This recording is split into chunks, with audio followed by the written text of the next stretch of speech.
안녕하세요. 미술사가 담지 못한 그림 이야기 이충렬입니다.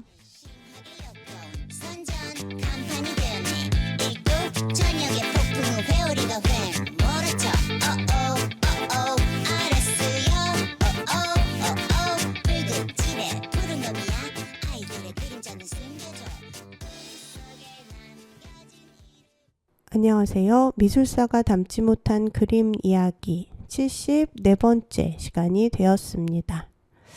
드디어 이제 밤에는 조금 서늘한 기운도 살짝씩 느낄 수 있는 것 같아요. 정말 이번 여름이 너무 길고 지루하고 힘들었죠.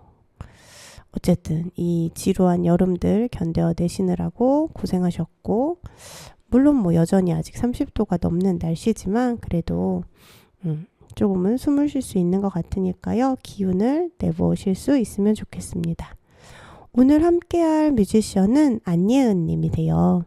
안예은 님의 대중가수, 대중가요와는 좀 다른 느낌의 약간 예술적인 뭔가 스토리와 의도가 분명한 그 음악을 저는 좋아하는데요. 첫 번째 곡부터 좀 진한 곡으로 시작을 해보겠습니다. 창귀 들려드릴게요.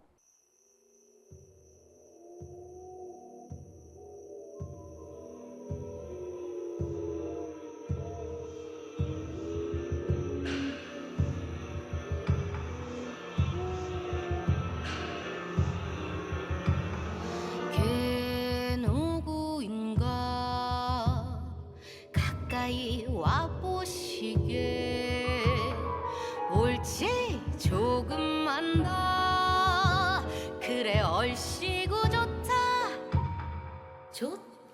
겁없이 밤길을 거니는 나그네 연애 말 좀 들어보 나뭇잎 동동 띄운 물 한 잔 마시며 잠시 쉬어가오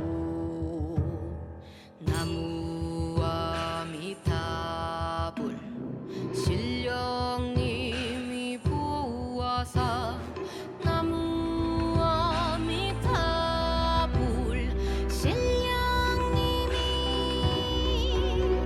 나는 올해로 21가 된 청년인데 범을 잡는다 거들억대다가 목숨을 잃었소만 이대로는 달상하여 황천을 건널 수 없어 옳다구나 당신이 나를 도와주시게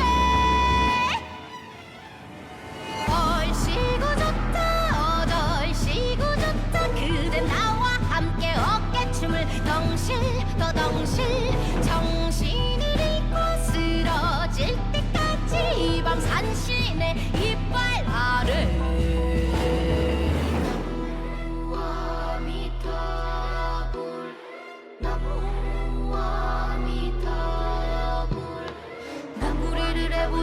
목숨이 곤히 붙어있을지 목구리를 해보자 미천한 명줄이 언제 고이어질지 나무 사이에는 홍신님이 연못바닥에는 소살귀에 벽곡 너머에는 불사조가 나그네 뒤에는 도깨비가 조교하다 휘영청한 어리로 새얼싸 수군대는 영산의 호랑이님 행차하옵신다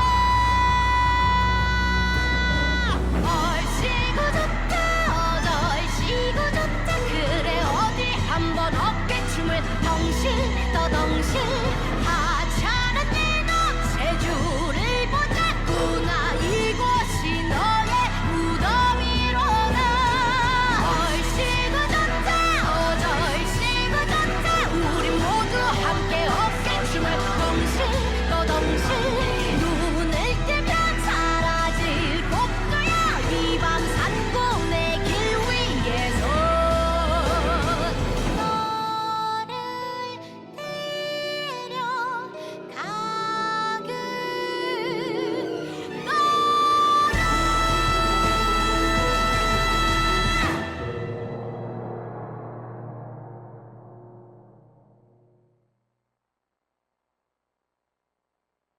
네, 안예은님의 창귀 들으셨습니다. 뭔가 뭔가 영화를 한 편 본 듯한 느낌이 드는 그런 곡이네요. 아이고, 오늘 목소리가 제가 많이 가라앉았다는 것도 느껴집니다. 평소에 녹음하던 스튜디오하고 다른 곳에서 또 녹음을 하니까 마이크 상태나 아니면은 저한테 들리는 소리도 조금 낯설기는 한 것 같습니다. 이 사람이 되게 신기한 것 같아요. 금방 적응을 하기도 하고 금방 어떤 것들이 낯설게 느껴지기도 하고 그렇네요. 네, 오늘 녹음을 하면서 제가 제 소리에 지금 평소랑 엄청 다르게 들거든요. 저한테는. 여러분께는 어떻게 들릴지 모르겠는데 제가 제 소리에 적응을 할 수 있기를, 그리고 만약에 평소와 제 목소리가 많이 다르다면 여러분들께서도 적응을 하실 수 있기를 바랍니다. 오늘 소개해드릴 작가는 베르트 모리조예요. 사실 베르트 모리조는 제가 그림만 몇 장 봤을 때는 아, 그래, 이런 그림을 그렸으니까 그 시대에 받아들여졌겠구나 라고 오해를 하면서 별로 안 좋아했던, 그러니까 뭐 딱히 안 좋아할 이유는 없지만 관심이 가지 않았던 화가입니다. 지난 시간에 소개해드렸던 로자 보네르 같은 화가, 그러니까 여성에게 그 당시에 주어졌던 틀을 과감히 깨고 벗어나고 했던 사람을 저는 좀 좋아하거든요. 좀 특이한 사람. 네, 딱 봐도 용감한 사람을 좋아하는데요. 베르트 모리조의 그림 몇 장만 봤을 때는 전혀 뭐 그런 걸 알 수 없었습니다. 하지만 또 이제 이렇게 여성스럽다라고 하는 어떤 형식에 대한 저의 편견을 좀 반성하게 되면서 베르트 모리조 대체 누구길래 이렇게 인기가 많을까?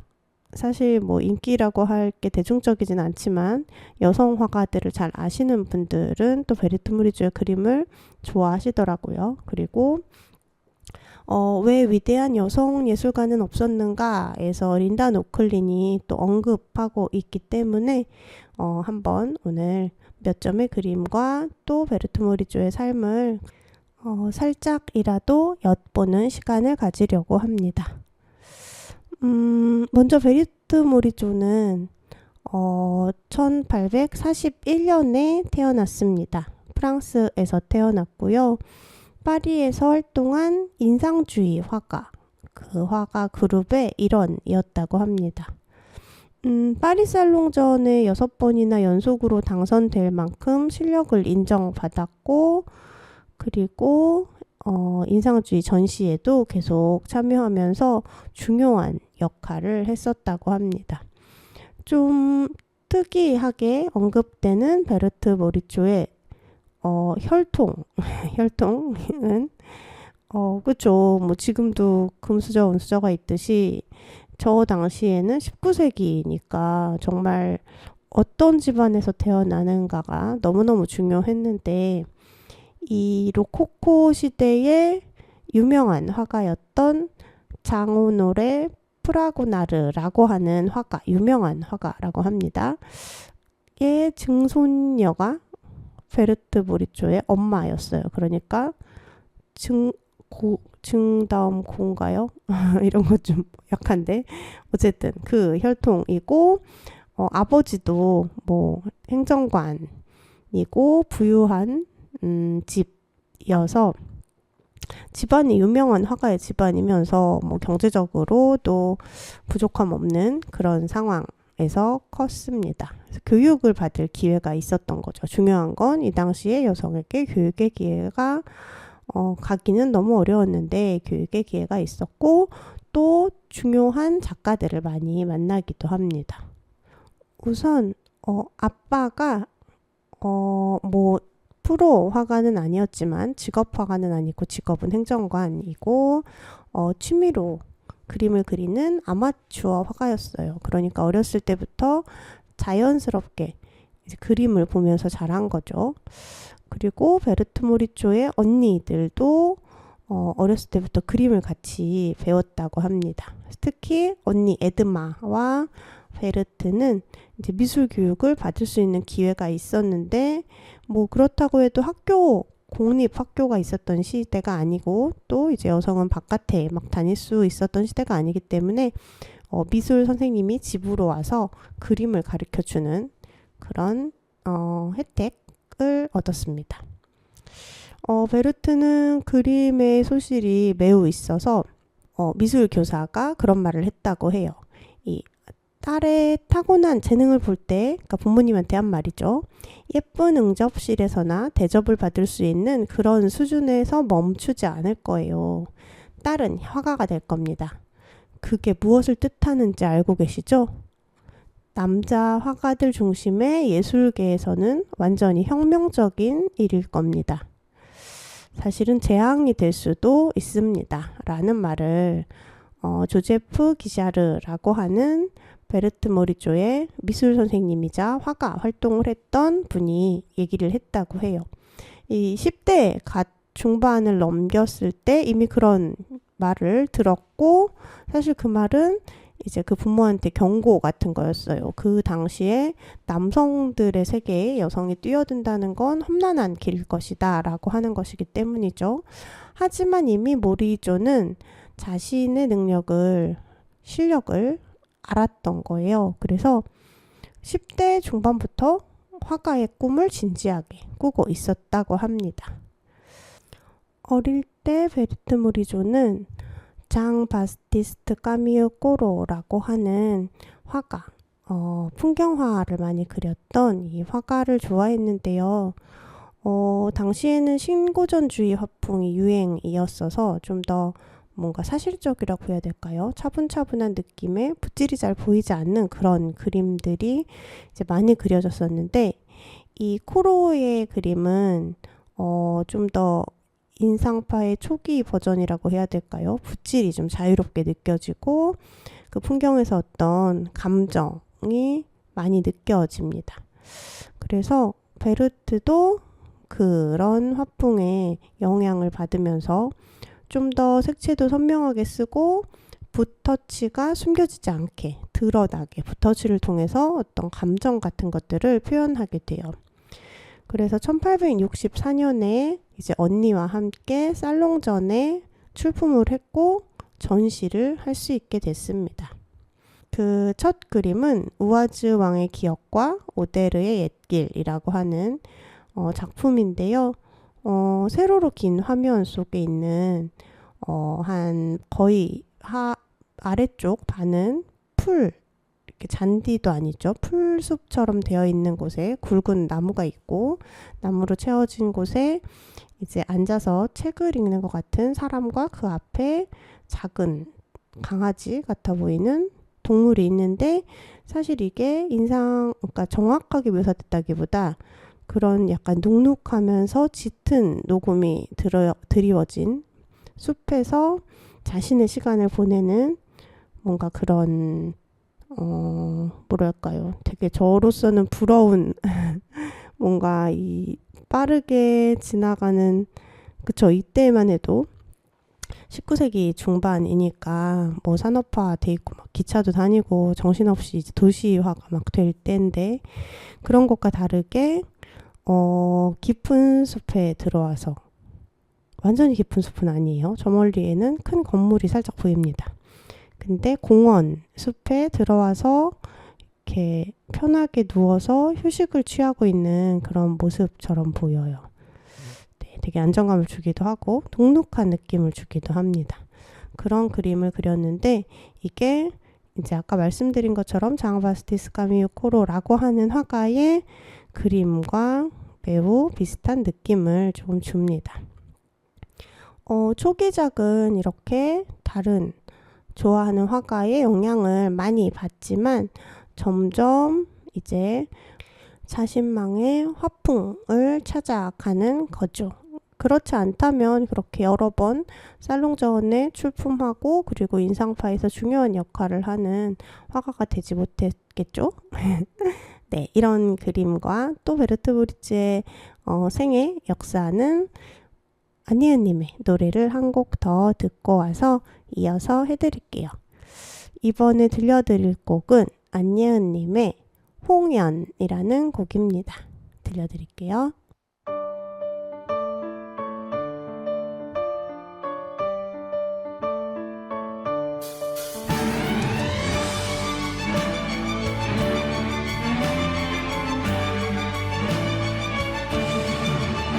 세상에 처음 날 때 인연인 사람들은 손과 손에 붉은 실이 이어진 채 온다 했죠.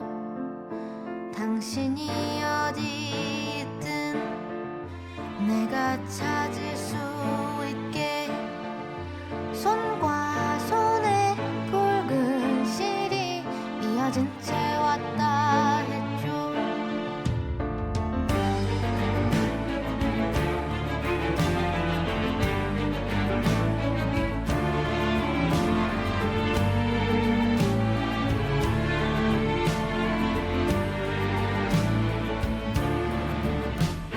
눈물 진 나의 뺨을 쓰다마주면서도 다른 손은 칼을 거두지 않네. 또다시 사라져 산산이 부서지는 눈부신 우리의 날들이 다시는 오지 못할 어둠으로 가네.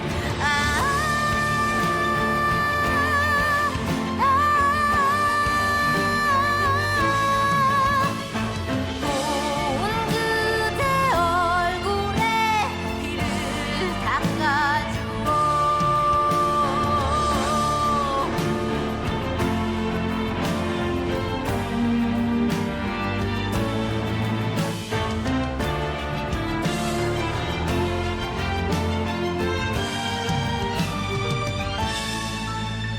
나의 모든 것들이 손대면 사라질 듯 끝도 없이 겁이 나서 무엇도 할 수 없었다 했죠.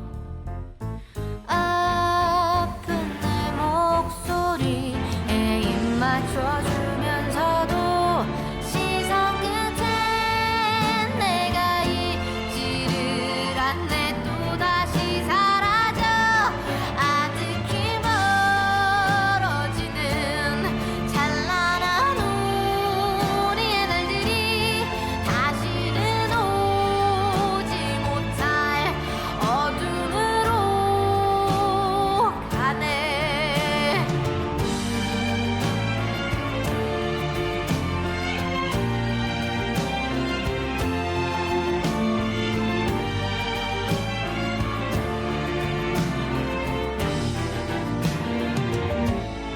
산산이 부서지는 눈부신 우리의 날들이 다시는 오지 못할 어둠으로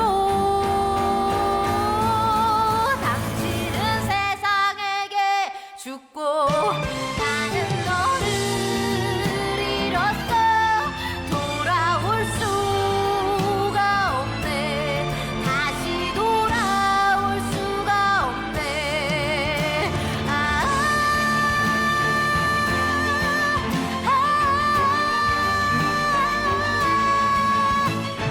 고운 그대 얼굴에 피를 닦아주고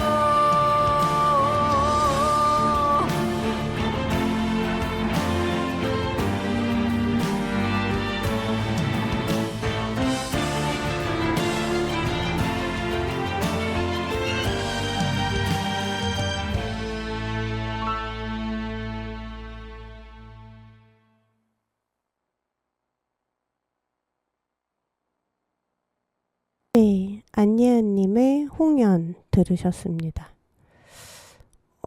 이 곡도 극 하나를 본 것 같죠. 네, 영화를 본 느낌인데 이 곡은 뭐 많이들 아시겠지만 드라마를 보고 어떤 장면을 떠올리면서 만든 곡이라고 합니다. 저는 시각 예술을 하지만 뭐 그림을 그리진 않지만 어쨌든 시각적인 재현에 대한 고민으로 작업을 하는데요. 이렇게 또 청각, 음악은 뭐 굳이 나누면 청각적인 예술인데 이렇게 청각적인 예술을 통해서 시각적 상상력을 마음껏 펼칠 수 있게 되기도 하고 또 어떤 서사를 상상할 수 있게 되는 게 뭐 사실은 당연한 거지만 또 놀랍기도 합니다. 왜냐하면 그쵸, 예술이 다 통합되어 있던 것인데 근대화라는 것을 거치면서 청각예술, 시각적인 예술, 뭐 서사 뭐 이런 것들을 다 분리해 놓아서 네, 이렇게 좀 더 통합적인 작품, 작업을 접하면 네, 저는 좋습니다. 이 라디오라고 하는 청각 매체를 통해서 시각 매체, 미술, 그림을 전하고자 하는 저의 이 무모한 도전 또 뭔지 지지를 받는 느낌이 들기도 합니다. 웨르트 모리조는 말씀드린 대로 아까 1864년에 살롱전에 출품을 해서 전시가 되었어요. 베르트 모리조 나이 겨우 23살 때의 일입니다. 엄청난 거예요. 많은 화가들이 살롱전에 도전합니다. 하지만 떨어지거든요. 23살에 실력을 인정받았던 베르트 모리조의 그림은 또 그 전에 22살에 그린 그림이었어요. 코로의 영향을 받은 풍경이라고 했죠. 그런데 베르트 모리조는 언니와 함께 그림을 그리는 게 화가의 꿈을 꾸는 게 되게 커다란 힘이었는데 몇 년 후에 언니가 결혼을 합니다. 그 전에 좌절이 있어요. 1868년에 언니와 함께 살롱전에 출품을 했는데 무시를 당했다고 해요. 이 여성 화가들의 그림은 우선 여성 화가라는 것을 알고 보면 이미 이제 마이너스 몇 점 이렇게 되는 분위기였기 때문에 좌절을 해서인지 언니는 1869년에 결혼을 하게 됩니다. 결혼하면 이제 자신의 꿈은 접어야 되는 게 당연했던 시기고 화가의 꿈을 같이 꿨던 언니가 그림을 안 그리니까 그릴 수 없게 되니까 베르트는 좌절을 하게 되죠. 하지만 포기하지 않습니다. 언니도 그림을 못 그리게 되었지만 그래도 그림에 대한 애정은 남아서 이 베르트와 언니인 에드마가 루브르 박물관에 그림을 보러 갔다고 해요. 그런데 우연히 에드와르 마네라고 하는 또 유명한 인상주의 화가가 있습니다. 이 마네를 마주치게 되고 그러면서 자주 보게 되는 사이가 됐고 마네는 이전에 뭐 누드화의 전통을 이야기할 때 몇 번 또 언급했던 화가이기도 한데 과거의 전통이라고 하는 것들의 허위의식을 비판하거나 패러디하거나 뭐 적나라한 현실을 드러내거나 하는 되게 파격적인 좀 혁신적인 어떻게 보면은 진보적인 실험적인 화가였습니다. 베르트 모리조는 이런 마네에게 이제 관심을 갖게 됐고 매우 존경하게 되었다고 합니다. 베르트는 마네의 그림의 모델이 되어주기도 했는데 그래서 사람들은 베르트를 살롱전에도 출품했던 화가지만 마네의 모델로 더 기억을 했다고 합니다. 왜냐하면 그게 여성에게 자연스러운 것이라고 생각되고 그렇게 기억을 해야 기억이 되었던 시대이기도 하죠. 어쨌든 마네와 친하게 지내면서 모델을 하면서 베르트 모리조는 마네의 그림을 가까이서 보게 되니까 이제 화풍에도 영향을 받게 되겠죠. 그래서 1869년에 그렸던 베르트 모리조의 그림을 보면 마네의 영향을 엄청 받습니다. 모리조 부인과 그녀의 딸이라고 하는 제목은 그러니까 엄마와 언니를 그린 건데요. 중산층 응접실 예쁘게 꾸며진 벽에 금색 액자, 그림 액자가 있는 내 앞에 소파에 앉아서 책을 보고 있는 노부인과 검정색 옷을 입은 노부인과 그 옆에서 하얀 드레스를 입고 다소곳하게 앉아있는 딸의 모습을 그린 그림은 마네가 그린 무희들의 초기 버전처럼 보입니다. 별 큰 특징이 사실 잘 느껴지지 않아요. 그리고 특히 1872년의 그림을 보면 트로카데로에서 바라본 파리의 전경이라고 하는 풍경화를 보면 목장의 나무 울타리 같은 곳에 이제 하얀 드레스를 입은 여성과 그 옆에 까만 드레스를 입고 양산을 든 여성과 소녀가 있고 저 멀리 파리 전경이 보이는 그런 풍경화인데 마네가 그린 1867년에 만국 박람회 전경과 되게 비슷한 느낌이에요. 그래서 사실 이 그림은 이제 마네가 많이 도와줬다고 합니다. 수정을 막 했어요. 자기 스타일대로. 그래서 이 그림은 살롱전에 보내긴 했지만 그리고 아마도 전시가 된 것 같아요. 하지만 베르트 모리조가 좋아하지 않았다고 합니다.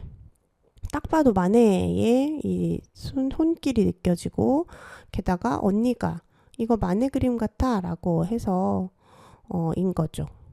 그러니까 마네를 존경하고 마네와 친했지만 마네처럼 되고 싶지는 않았던 거예요.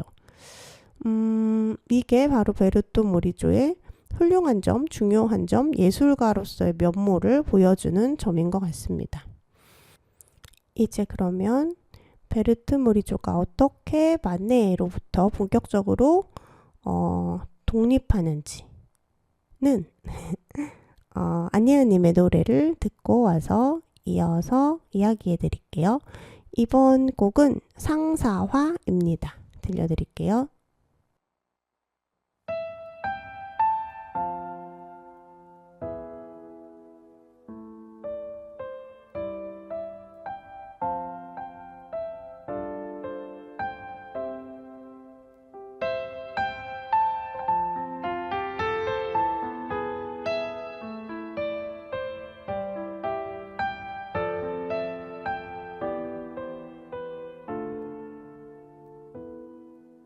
사랑이 왜 이리 고된가요? 이게 맞는가요? 나만 이런가요? 고운 얼굴 한번 못 보고서 이리 보낼 순 없는데 사랑이 왜 이리 아픈가요? 이게 맞는가요? 나만 이런가요? 하얀 손 한 번을 못 잡고서 이리 보낼 순 없는데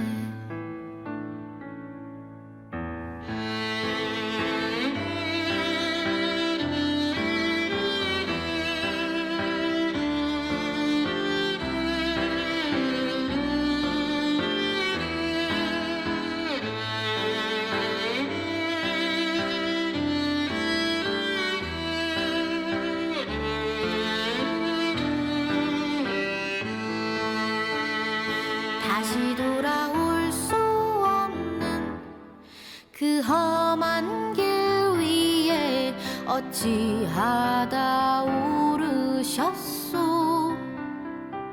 내가 가야만 했었던 그 험한 길 위에 그대가 왜 오르셨소.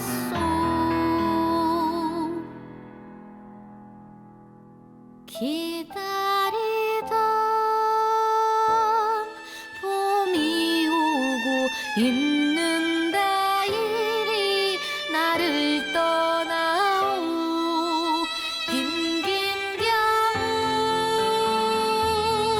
겨울이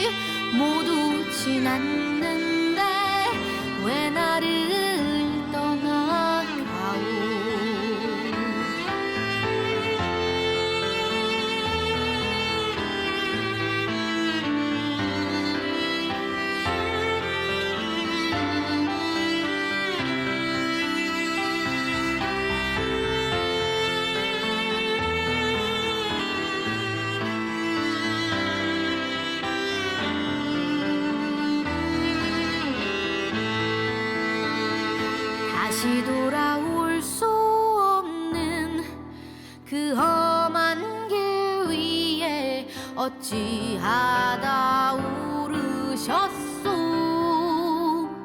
내가 가야만 했었던 그 험한 길 위에 그대가 왜 오르셨소.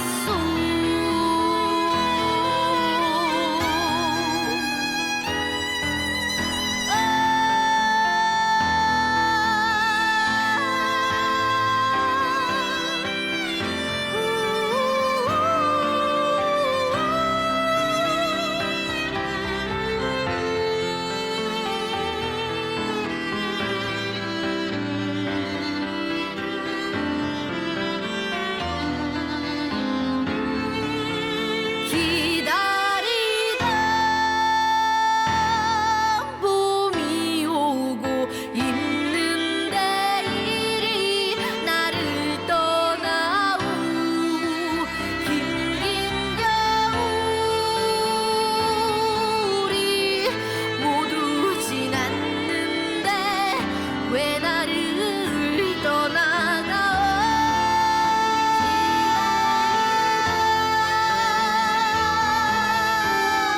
봄이 오는데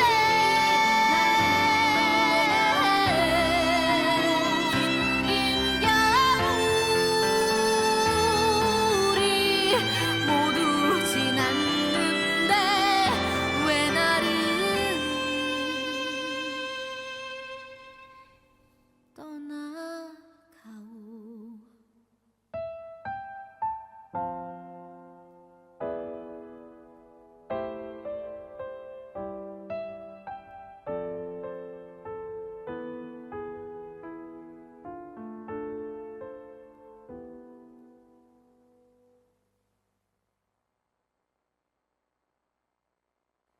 네.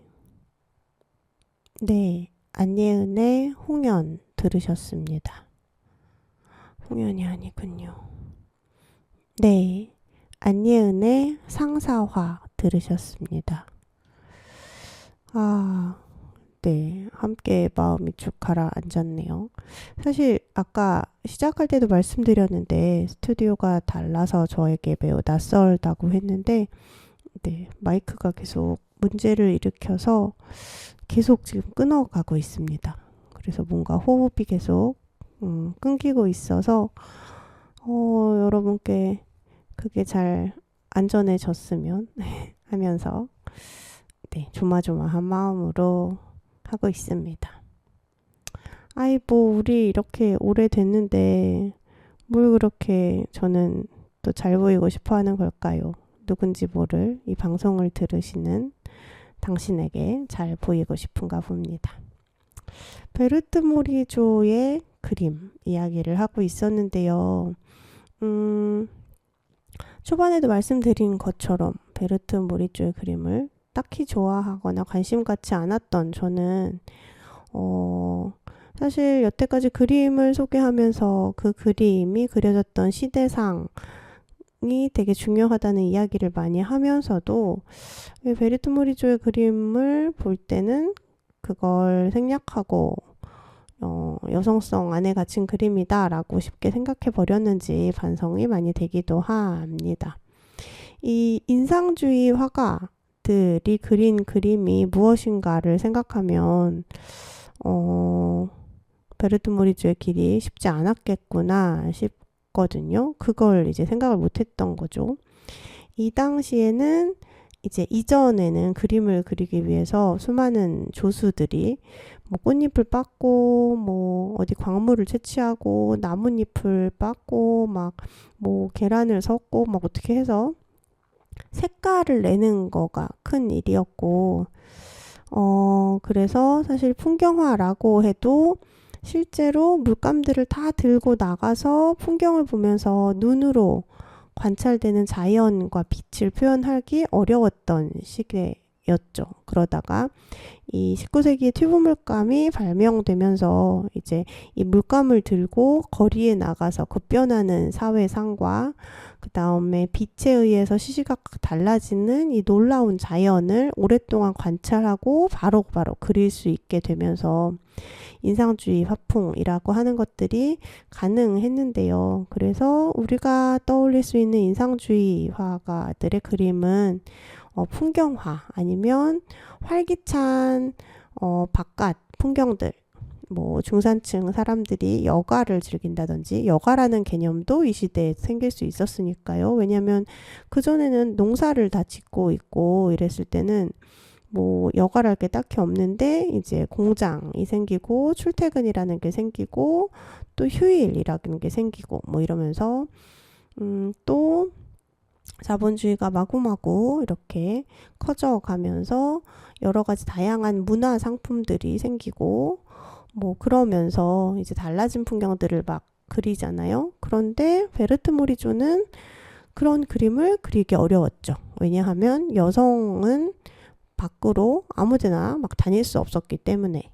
지난 시간에 로자 보네르를 소개할 때도 이야기했는데, 로자 보네르가 마시장에 가기 위해서 경찰서에 가서 6개월마다 서류를 갱신하면서 남자 옷을 입었기 때문에 그렇게 갈 수 있었다고 말씀드렸듯이, 여성이 치렁치렁한 드레스를 입고 혼자 마구마구 다닐 수 없었던 환경이었던 거죠.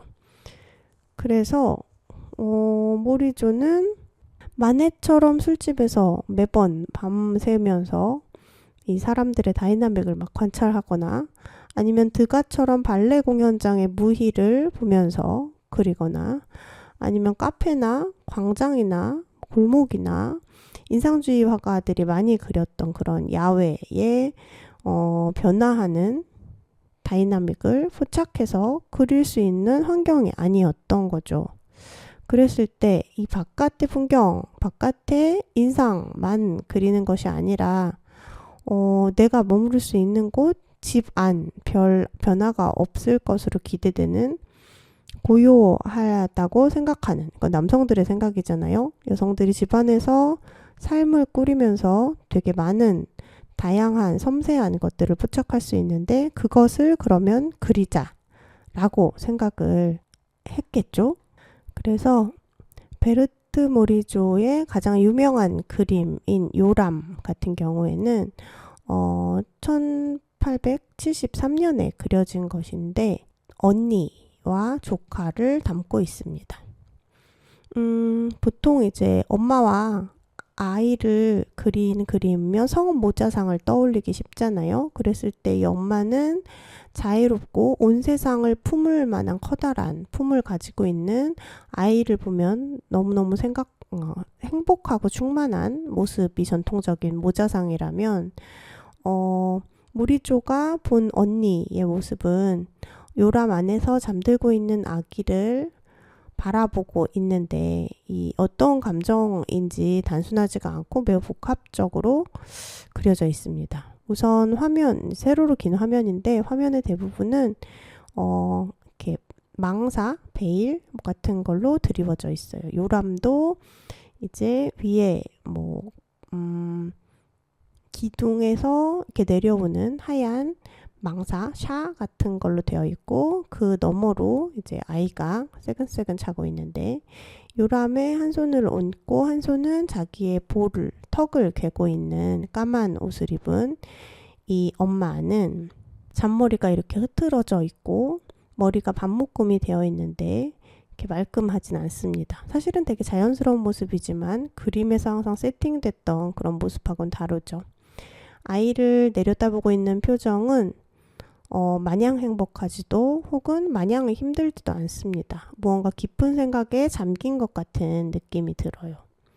이 아이를 키운다는 것이 단순한 일이 아니죠. 사랑스럽고 너무나 충만할 때도 있지만, 이 모든 걸 돌봄을 우선하도록 되어 있는 그 상태, 그러한 노고와 수고를 이 세상에 너무 당연히 생각하고 사실은 강요하고 있는 그런 상황 속에서 이제 엄마 개인이었던 사람은 사라지는 거죠. 그래서 뭔가 고단함이 느껴지기도 하고, 그리고 뭔가 자신을 돌보지 못해서 약간 피부도 알록달록한 느낌으로 되어 있습니다. 뭐 그렇다고 마냥 이제 아이 돌보는 게 힘든 그런 모습은 아니에요. 사실 여성의 삶이, 특히 돌봄이라고 하는 것이 집안에서 일어나는 일이 그렇게 단순하고 아무 일도 아닌 게 아니라는 것을 포착해 내고 표현해 내고 있습니다. 모리조가 1881년에 그린 그림, 그러니까 40살에 그린 그림은 모리조가 어떤 성격을 지녔는지, 그릇이 어떤 사람인지를 좀 드러냅니다. 뭐 물론 과감하다고 그릇이 크고 이런 건 아니겠지만, 저 시대에 결혼을 하고도 화가로서 끝없이 활동하고 그 야외를 그리면서 다이나믹을 표현했던, 자기 내면을 마구마구 탐구할 수 있었던 인상주의 화가들 속에서 아이를 낳고 키우던 그 잠깐 몇 년 빼고는 한 번도 빠짐없이 전시회에 참여했었던 그런 여성은, 그래, 이런 붓질을 당연히 할 수 있겠구나 싶은 그림인데요. 부지발 정원에 있는 외젠 마네와 딸이라고 하는 제목의 그림입니다. 마네가 또 나오잖아요. 마네의 모델이었는데 이게 뭐지?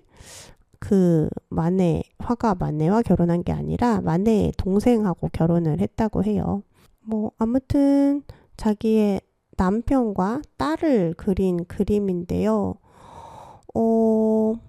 되게 깊숙한 숲풀이 우거진 곳에 조그만 의자, 목욕탕 의자 같은 조그만 의자에 앉아서 서로 바라보고 있는, 마주 앉아 있는 모습이에요. 오른쪽에, 관객을 중심으로 오른쪽에는 약간 밀짚 모자 같이 생긴 걸 쓴 턱수염과 코수염을 기른 외젠만의 자기 남편이 있고요. 하얀 자켓을 입고 까만 바지를 입고 뭔가 책인지 스케치북인지 모르겠어요. 들고 있습니다.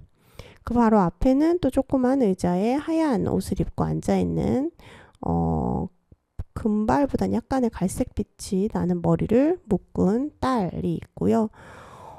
그 주변에 풀들을 표현한 이 붓질이 너무 과감하고 멋있습니다. 저는 사실 이렇게 못 그리거든요. 저는 되게 엄청 막 세밀하게 섬세하게 그리는 성격이라 이런 붓질을 하려면 얼마나 과감하고 얼마나 용감해야 되는지를 저는 못하는 거기 때문에 조금은 알죠.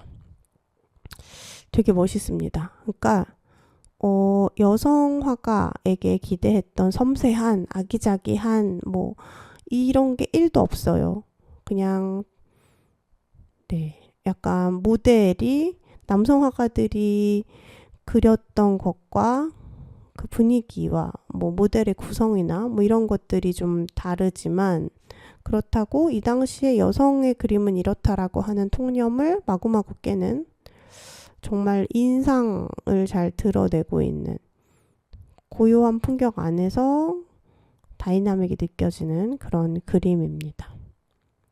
그래서 여성의 시각으로 여성의 일상을 담은 그림을 그렸다는 거 되게 중요한 일이죠.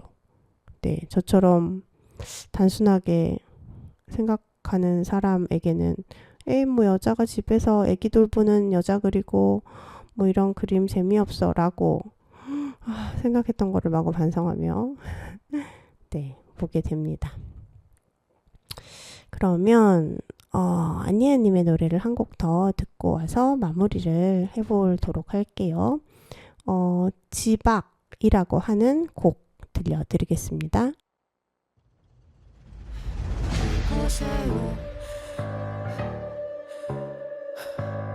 누구십니까? 누구신데 마음대로 우리 집에 들어와.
네, 안예은님의 지박이라는 곡이었습니다. 멋지네요. 베르트 모리조의 붓질과 되게 어울린다는 생각을 하면서 들었습니다. 이 곡 듣기 전에 보여드렸던 그림의 그 붓질 같은 느낌이 들었고요. 그리고 마지막으로 소개해드릴 베르트 모리조의 자화상의 붓질하고도 너무나 어울립니다. 1885년에 44세의 베르트 모리조가 그렸던 자화상은 언뜻 보면 미완성으로 보일 수도 있을 것 같아요. 세로로 약간 긴 화면에 베르트 모리조가 아마도 한 손에는 파레트를 들고 있는 것 같은 모습으로, 몸은 옆모습이고 고개를 돌려서 관객 쪽을 보고 있는데, 막 저 당시에 입었던 부르주아 계급의 여성들 같은 막 드레스는 아니고요. 뭐 약간의 장식이 있긴 하지만 이 몸의 선을 따라 흐르는 이 붓질도 너무너무 감각적이고, 많은 선을 쓰지 않았지만 강력한 붓질로 몸의 이 입체와 윤곽을 드러내 보이고 있고, 그리고 정말 간단하게 생략했지만 인상이 명확하게 이목구비를 드러내고 있는 이러한 선들도 너무 멋집니다. 배경은 다 칠하지도 않았어요. 인물 주변에 선들이 약간 아우라처럼 느껴지기도 하고, 기운이 이렇게 막 솟는 것처럼 기류 같은 게 느껴지기도 합니다. 파레트를 든 것으로 예측되는 저쪽, 몸 저쪽의 손도, 손과 파레트도 정확히 구분되지 않아요. 이 속도감은 지금 19세기인데 아직 20세기에 이제 뭐 피카소나 아니면은 뒤샹이 그렸던, 특히 뒤샹이 계단을 내려오는 나부나 아니면은 뭐 강아지 막 걷는 거 발 여러 개로 보이는 막 그런 그림들, 입체파 사람들이 막 그렸던 그런 그림들의 동세 같은 걸 떠올리기도 합니다. 그러니까 뭔가 되게 앞서 나갔다는 생각이 드는데요. 네, 베르트 모리조의 유명한 그림들보다, 물론 그 그림들도 되게 중요한 미술사적인 의미가 있지만, 이렇게 많이 볼 수 없었던 자화상이나 후기 작업들이 저는 너무 멋있게 다가옵니다. 네, 멋있네요. 아이고, 언제 베르트 모리조를 좀 연구한 것들을 제대로 보고 싶다는 생각이 들었어요. 사실 제가 막 논문을 찾거나 베르트 모리조 연구서까지 보지는 않고 몇몇 자료들을 통해서 이제 반성을 조금 하는 시간으로 가진 것 같습니다. 네, 아유, 끝이 없어요, 공부가. 저도 나름 어쨌든 제도 교육에서 알려주지 않는 것들을 계속 공부하고 찾고 다른 관점으로 보고 했다고 하는데 역시 계속 볼수록 부족함을 느끼게 됩니다. 그래도 이제 마무리를 해야 될 시간이니까요. 마무리를 해볼게요. 이 방송은 방송통신위원회 방송통신발전기금의 지원사업을 통해 제작되었습니다. 네, 그렇다고 합니다.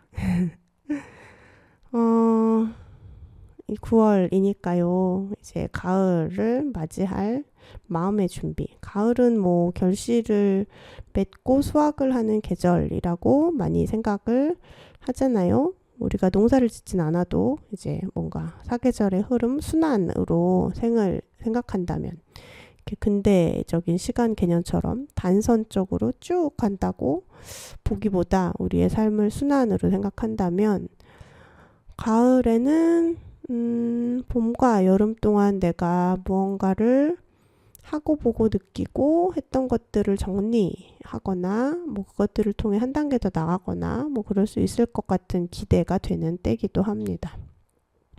아이고, 한 단계 더 나간대요. 이 성장 발전주의 저의 뼛속까지 피속까지 있습니다. 이것에서 잘 좀 자유로워졌으면 좋겠는데, 여러분도 어떠신지 모르겠지만, 네, 스스로를 너무 채찍질하지 않으시는 한 주가 되기를 바라겠고요. 몸과 마음 잘 돌보시다가 다음 주에 만나 뵐 수 있도록 하면 좋겠습니다. 마지막 곡은 안예은 님의 죽음에 관한 4분 15초의 이야기입니다. 좋은 꿈 꾸시고요. 다음 주에 만나도록 해요. 안녕.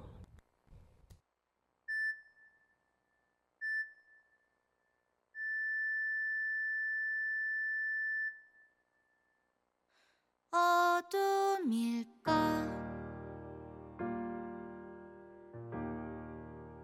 눈부실까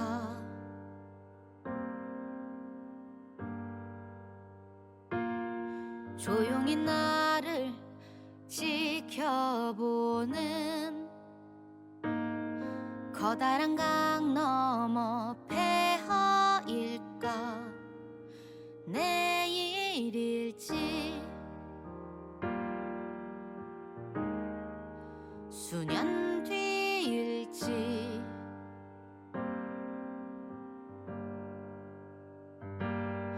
아득히 멀고 먼 어느 날일지 알 수 없어도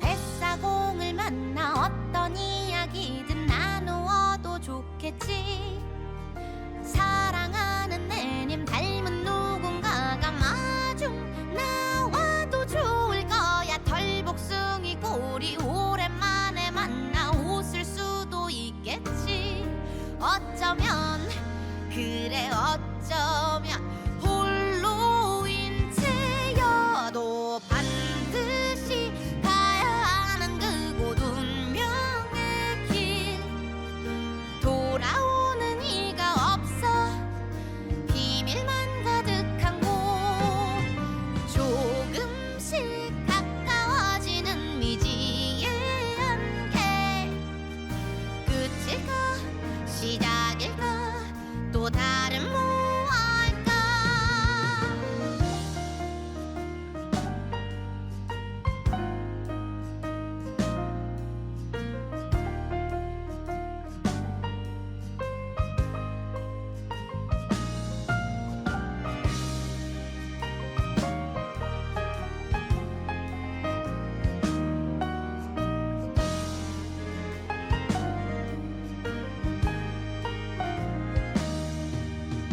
일곱 개의 관문 그 어딘가에서 죄를 갚게 되려나 불구덩이에서 몸부림을 치는 옛